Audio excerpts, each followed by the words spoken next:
Welcome to HM class.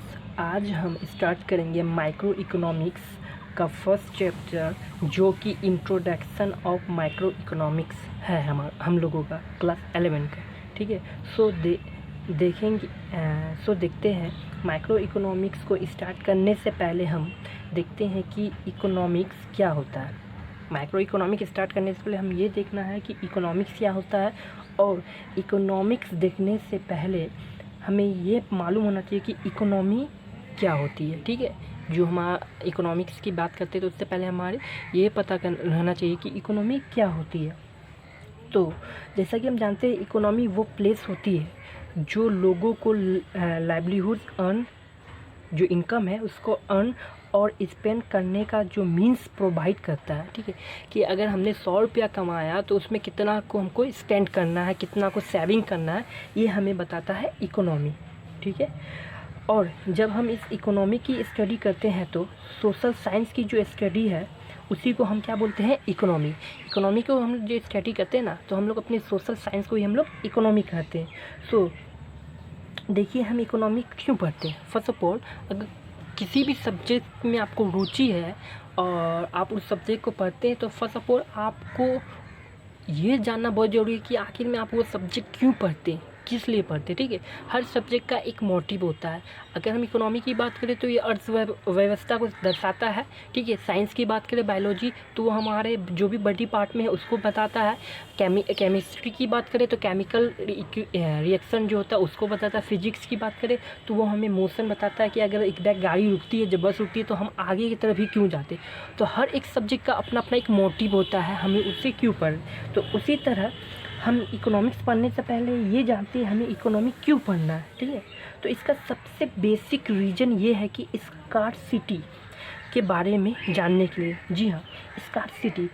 तो scarcity क्या होता है, देखिए आप अगर डीपली पढ़ोगे तो क्या होता है, उससे एक एक क्वेश्चन निकलेगा। ठीक है, तो फर्स्ट ऑफ ऑल स्कार्सिटी क्या होती है। ठीक है, तो स्कार्सिटी एक पर्टिकुलर रिसोर्सेज की जो डिमांड है, ठीक है, वो ज़्यादा होती है और उसका जो सप्लाई है वो कम होता है। देखिए क्या हुआ, अब मैं लॉकडाउन में एक बिजनेस में हूँ। ठीक है, तो मैंने देखा कि ड्यूरिंग द लॉकडाउन जो ब्रिटानिया कंपनी के जो मैरीगोल्ड आते हैं 10 वाला, ठीक है, उसका डिमांड इतना हाई हो गया कि जो उसका सप्लाई पूरा ही ठप हो गया उसका। ठीक है, यानी कि हम बोल सकते हैं कि ड्यूरिंग द लॉकडाउन जो हमारा ब्रिटानिया बिस्किट का 10 वाला जो ब्रिटानिया बिस्किट आता है मैरीगोल्ड का, ठीक है, मैरीगोल्ड आता है, वो क्या हो गया, स्कार्स रिसोर्सेज यहाँ आ गया ड्यूरिंग द लॉकडाउन। तो स्कार्सिटी वो होता है जब हम किसी भी पर्टिकुलर रिसोर्सेज का डिमांड करते हैं, डिमांड हाई रहता है और जो उसका सप्लाई इसका लो होता है, तो क्या होता है, स्कार्सिटी के कारण ही किसी का भी प्राइस क्या होता है, हाई होता है, लो होता है। अगर स्कार्सिटी, अगर उसका डिमांड बहुत हाई चल रहा है, ठीक है, और उसका जो डिमांड बहुत हाई चल रहा है और जो सप्लाई कम पड़ रहा है, तो ऑटोमेटिक उस पर्टिकुलर रिसोर्स का क्या होता है, दाम बढ़ जाता है। जैसे मैंने अभी लॉकडाउन की बात किया, लॉकडाउन में ब्रिटानिया बिस्किट का दाम क्या हाई हो गया। पहले जो वो ब्रिटानिया 415 में मिलता था उसका पूरा कार्टून, वो क्या हो गया 440 में भी मिल रहा है। क्यों? क्योंकि डिमांड जो है मैरीगोल्ड का वो हाई हो रहा है। ठीक है, हाई है, और जो उसका सप्लाई उसका कम हो गया। इसी तरह अगर मैं बटर गोल्ड की बात करूँ तो बटर गोल्ड का 245 था बिफोर लॉकडाउन से पहले, उसका 245 रुपया दाम था। बट स्कार्सिटी होने के कारण, स्कार्स रिसोर्स होने के कारण क्या हुआ, वो अभी 270 में बिक रहा है, 270 रुपये में बिक रहा है। तो आई होप कि आप समझ पाए हो कि स्कार्सिटी क्या होती है। ठीक है, ठीक है, इस स्कार्सिटी के कारण ही हम लोग को क्या फेस करना पड़ता है, इकोनॉमिक्स प्रॉब्लम है वो राइज होती है। इकोनॉमिक्स प्रॉब्लम अब क्या होता है, ठीक है, इकोनॉमिक्स प्रॉब्लम्स क्या होती है, तो economics problem is a problem of choice involving satisfaction of unlimited human wants out of limited resources which have alternative uses। हम बोल सकते हैं इकोनॉमिक्स प्रॉब्लम को अपने लैंग्वेज में, जब चॉइस इन्वॉल्विंग का मतलब हो गया जब चॉइस हमको सेटिस्फैक्शन के लिए करना है कि इससे खाने से मेरा सेटिस्फैक्शन होगा। ठीक है, और अनलिमिटेड ह्यूमन वांट्स, हम जानते हैं कि हम ह्यूमन वांट्स का तो नेचर है कभी भी फुलफ़िल नहीं होता। अब क्या होता है, अगर आप एक गरीब हो, अगर आप साइकिल ले लिए तो आपका जिज्ञासा होगा कि चलो बाइक रहता तो बाइक अच्छा होता। अगर आपने बाइक भी खरीद लिया तो बाइक से आगे आप क्या होगा, अगर आप बाइक स्प्लेंडर लिया तो आपका ये होगा कि पल्सर ले लेता तो बहुत अच्छा होता। आपने अगर पल्सर भी परचेज कर लिया, फिर आपका जो आपका वांट्स है वो फिर कार पे आ जाएगा। तो क्या होता है, वांट्स अनलिमिटेड होता है ह्यूमन बींग्स का, वांट्स कभी भी ख़त्म नहीं होता। ठीक है, वांट्स अगर हम लोग जितने भी पैसा कमा लेते हैं फिर भी हमें क्या है, पैसा का वांट्स होता है कि और अगर आज 10 रुपये कमाए तो सोचते 10 रुपये और ज़्यादा, अगर 20 रुपये ऐसे बढ़ते बढ़ते अगर 1 लाख 2 लाख 3 लाख, फिर भी हम लोग का जो वांट्स है वो कम नहीं होता और वांट दिन प्रतिदिन बढ़ते रहता है। ठीक है, तो इसी से हम लोग का क्या होता है, इकोनॉमिक प्रॉब्लम राइजेज होता है। ठीक है, तो इकोनॉमिक्स प्रॉब्लम्स अगर आप लिखोगे एग्जाम में तो economics problem is a problem of choice. ठीक है, involving satisfaction of unlimited human wants out of limited resources which have alternative uses. यहाँ पे अगर आप वर्ड देखोगे तो ह्यूमन वांट्स अनलिमिटेड है, आउट ऑफ लिमिटेड रिसोर्सेज। हम लोग जानते हैं कि रिसोर्सेज हमारे इंडिया में या कहीं भी अभी लिमिटेड रिसोर्स है। ठीक है, तो हमें क्या है, लिमिटेड रिसोर्सेज में विच हैव अल्टरनेटिव यूज। अब ये अल्टरनेटिव यूज़ क्या होता है वो आगे पढ़ेंगे। ठीक है, तो अब देखते हैं हम लोग। ठीक है, सो अब हम स्टडी करते हैं इकोनॉमिक्स प्रॉब्लम्स के रीजन। ठीक है, अब हम पढ़ेंगे कि इकोनॉमिक्स प्रॉब्लम्स क्यों होती है, आखिर में ये इकोनॉमिक्स प्रॉब्लम जो अभी हमने पढ़ा वो इकोनॉमिक्स प्रॉब्लम क्यों होती है। तो फर्स्ट ऑफ ऑल अगर इकोनॉमिक्स प्रॉब्लम्स की बात करें हम,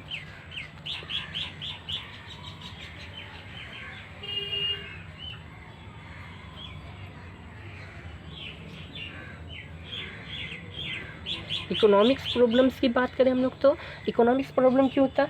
first of all economics problem का सबसे बड़ा रीज़न मैंने पहले ही बता दिया, स्कार्सिटी।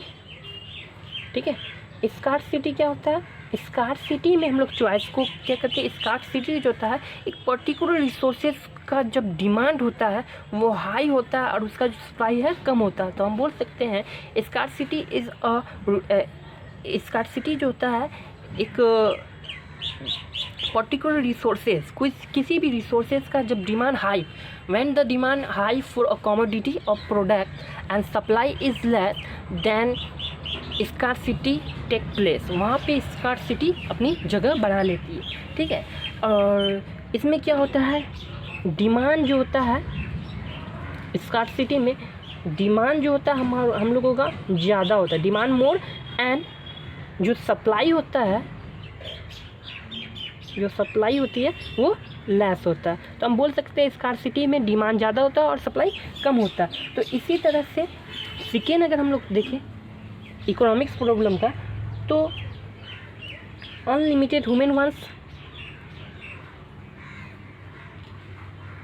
जो ह्यूमन वांट्स होते हैं ना वो अनलिमिटेड है, मैंने पहले ही बोला। ठीक है, अनलिमिटेड ह्यूमन वांट। अब वांट मीन्स होता है चाहना। देखो हम लोगों का जो नेचर है ना, वो नेचर हम लोगों का ऐसा है ना कि हम लोग अगर ज़्यादा से ज़्यादा भी पैसा आ जाए ना फिर भी हमें जो वांट्स होता है और बढ़ते जाता है। ठीक है, अगर आपके पास अभी जाइलो है ना तो आप उससे सोचते हो ऑडी कब लूँ, ऑडी आ जाएगा फिर उससे बढ़कर सोचोगे।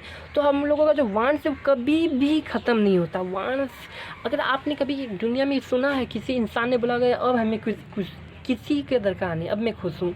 देखो अंबानी से भी पूछोगे ना, उसको भी अभी भी और भी वांट्स है, उसके अंदर भी और भी वांट्स है। वो सोच रहा होगा पूरा इंडिया को मैं ख़रीद लूँ या पूरा अमेरिका को मैं ख़रीद के राज करूँ। तो क्या है, जो वांट्स है ना हम लोग का कभी भी ख़त्म नहीं होता, फुलफिल नहीं होता। थर्ड है अल्टरनेटिव यूजेज। हमने पहले भी देखा इसको, अब देखते हैं alternative in detail. Alternative uses, alter means होता है एक को अनेक तरह से यूज़ करना। हम लोग बोलते हैं ना इसका कोई अल्टर निकालो ना यार, अगर कोई काम है, जॉब अगर कोई काम करना चाह रहे, काम नहीं हो रहा, इसका कोई अल्टरनेटिव है, इसके बदले में और क्या कर सकते हैं, बदले में हम बोल सकते हैं। तो यानी जो हमारा रिसोर्सेज है वो स्कर्स तो है ही, ठीक है, साथ में उसका जो हम लोग है ना अल्टरनेटिव यूज़ भी कर लेते हैं। अब अल्टरनेटिव यूज़ से क्या मतलब है, तो देखते हैं। अगर हमारे पास फ्यूल है, मान लो हमारे पास क्या है, फ्यूल है। अब ये फ्यूल है, पेट्रोल है, डीजल है, पेट्रोल या डीजल है हम लोग के पास, ठीक है। फ्यूल में क्या है, पेट्रोल या डीजल। अब हम क्या कर सकते हैं, इस पेट्रोल और डीजल से हम या तो बाइक, या तो फिर जाके मशीन, या फिर कार, है ना, ये तीनों ही यूज़ कर सकते हैं। अल्टरनेटिव यूज़ हो गया, हमारे पास एक ही फ्यूल है, डीजल या पेट्रोल होगा, ठीक है, मगर हम उससे बाइक चला सकते हैं, मशीन चला सकते हैं और कार भी चला सकते हैं। अब हम इसमें से ये चूज़ करेंगे कि हमारा प्रीफ्रेंस और प्रायोरिटी जो है किस पे है, किस सामान पे है, ठीक है। तो क्या होगा, हम फ्यूल से हम लोग बाइक भी यूज़ चला सकते हैं, मशीन भी और कार भी, मगर हमें ये देखना कि हमें अभी किसका ज़रूरत है, तो उसका हम लोग यूज़ करेंगे। क्योंकि हम लोग अगर मान लो अल्टरनेटिव यूजेज, अगर एग्जांपल देते हैं, अगर हमने मान लो बहुत दिन से पानी नहीं पिया, ठीक है, और हमारे पास वाटर आ गया, ठीक है, और हमने नहाया भी बहुत दिन से नहीं है और पानी भी बहुत दिन से नहीं पिया, तो यहाँ पे हमारा पहला जो प्रायोरिटी है हम लोगों का ये है कि हमें पहले अपनी प्यास बुझानी, हम लोग को पहले पानी पीना, ठीक है। पानी पीने के बाद अगर पानी बचता है तब हम उसको क्या करते हैं, बाकिंग के लिए यूज़ कर सकते हैं। तो ये तो हमने बात किया इकोनॉमिक्स प्रॉब्लम्स, ठीक है। अब हम पढ़ेंगे, अब स्टडी करते हैं हम लोग सेंट्रल प्रॉब्लम, वो कौन कौन सी क्वेश्चंस है जो एक इकोनॉमी को प्रोडक्शन करने से पहले आंसर करना पड़ता है। अब देखो इकोनॉमिक्स में हम लोग इकोनॉमिक्स में रहते हैं, तो हम लोग को क्या पहले पता होना चाहिए कि डिमांड क्या का है, किस तरह का हम लोग यहाँ पे प्रोडक्शन करें जो ज़्यादा हमें बेनिफिट दे। तो फर्स्ट ऑफ ऑल हम लोग बात करते हैं अब सेंट्रल प्रॉब्लम की, ठीक है, इसको हम लोग बोल सकते हैं सेंट्रल प्रॉब्लम। सेंट्रल प्रॉब्लम क्या है, तो सेंट्रल प्रॉब्लम ये बात करते हैं, तो पहला सेंट्रल प्रॉब्लम है हम लोगों का what to produce. Okay, first क्या है हम लोग का, व्हाट टू प्रोड्यूस। अच्छा, व्हाट टू प्रोड्यूस जो गवर्नमेंट है, गवर्नमेंट को ये डिसाइड करना है कि वो किस चीज़ का प्रोडक्शन करे ताकि जो वहाँ का पब्लिक है वो सेटिस्फाई हो सके, ठीक है। तो गवर्नमेंट ये डिसाइड करती है कि क्या पैदा करे, क्या का प्रोडक्शन करे, ठीक है। इसके भी दो एस्पेक्ट है, इसके दो एस्पेक्ट क्या क्या है। फर्स्ट ऑफ ऑल पहला एस्पेक्ट है इसका what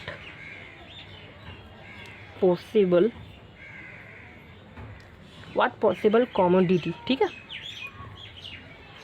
what commodity to produce, पहले ही बोला मैंने टू प्रोड्यूस। अब मान लो किसी देश में, ठीक है, किसी देश में वहाँ के सिविलियन के लिए भी हमें प्रोडक्शन करना है और उस देश में बहुत अटैक भी हो रहे हैं, यानी वार भी बहुत चल रहा है। तो वहाँ की जो गवर्नमेंट है वो क्या करेंगे, पहला तो वो सिविलियन के लिए भी अपना कोई प्रोडक्शन करेंगे, ठीक है, कुछ करेंगे। उसका दूसरा क्या है, वार के लिए भी वो प्रोडक्शन करेंगे। वार के लिए प्रोडक्शन मीन्स उनको गन चाहिए, मशीन गन चाहिए, बम चाहिए, क्या क्या चाहिए वो भी उनको भी देखना है, और अपने सिविलियन को भी, वहाँ के जो पब्लिक है, पब्लिक को भी देखना है कि पब्लिक का नेसेसरी क्या है, पब्लिक को क्या चाहिए वहाँ पे, ठीक है। तो व्हाट टू प्रोड्यूस में क्या चीज़ हम प्रोडक्शन करें उसको भी जो सरकार इसको ध्यान रखना। सेकेंड में हम लोग देखेंगे इसी में एस्पेक्ट में व्हाट क्वांटिटी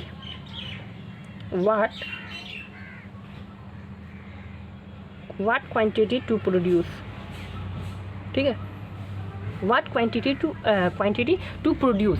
अब ये देख लिया कि वहाँ पे सिविलियंस को क्या, वहाँ के पब्लिक को भी सामान चाहिए, और जो वार के लिए जो गवर्नमेंट है प्रीफेयर होता है उसको गन भी चाहिए और बम भी चाहिए।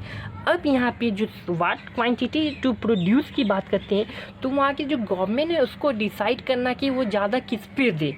अगर मान लो वहाँ पे हमें वार में गन ज़्यादा चाहिए, बम चाहिए, ठीक है, बम चाहिए, तो क्या है, वहाँ का गवर्नमेंट मान लो 70%, अगर 50% गन और बम, तो 50% वहाँ के सिविलियंस के लिए देखेंगे, ठीक है। अगर मान लो नहीं, सिविलियन को ज़्यादा चाहिए तो सिविलियंस के लिए 80% हो जाएगा, 20% हो जाएगा वार के लिए। तो गवर्नमेंट को ये भी डिसाइड करना पड़ता है, ठीक है। तो सेंट्रल प्रॉब्लम में हमने देखा पहला क्या, व्हाट टू प्रोड्यूस। नेक्स्ट देखते हैं हम लोग हाउ टू प्रोड्यूस। सेकेंड में है हाउ टू प्रोड्यूस, ओके। अब हाउ टू प्रोड्यूस की बात करें तो हाउ टू प्रोड्यूस में यहाँ पे दो यूज़ करते हैं। यहाँ पे जो हाउ टू प्रोड्यूस में होता है, इसमें यूज़ होता है technique to use in production. Technique इसमें क्या का यूज़ होता है, प्रोडक्शन का। इसके भी दो एस्पेक्ट हैं। हाउ टू प्रोड्यूस में लेबर इंटेंसिव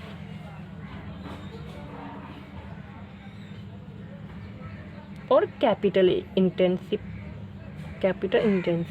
ये लेबर इंटेंसिव इंडिया के लिए, हम जानते हैं हम इंडिया में हम लोग को लेबर चीप रेट में मिल जाता है, ठीक है, चीप रेट में मिल जाता है। तो हम कैपिटल मीन्स होता है, कैपिटल यानी मशीन खरीदना, ये तरह तरह के मशीन खरीदने में पैसा को इन्वेस्ट करना, उसको हम लोग कैपिटल बोलते हैं। और लेबर इंटेंसिव जो ह्यूमन से हम लोग वर्क करते हैं। तो इंडिया में लेबर की कमी नहीं है, लेबर इजीली मिल जाते हैं चीप रेट में, ठीक है। बट चाइना की बात करें तो चाइना में क्या है, चाइना में जो है लेबर का वहाँ पे यूज़ नहीं। Thank you for watching HM class. Subscribe my channel and press the bell icon for new and latest updates on my YouTube channel.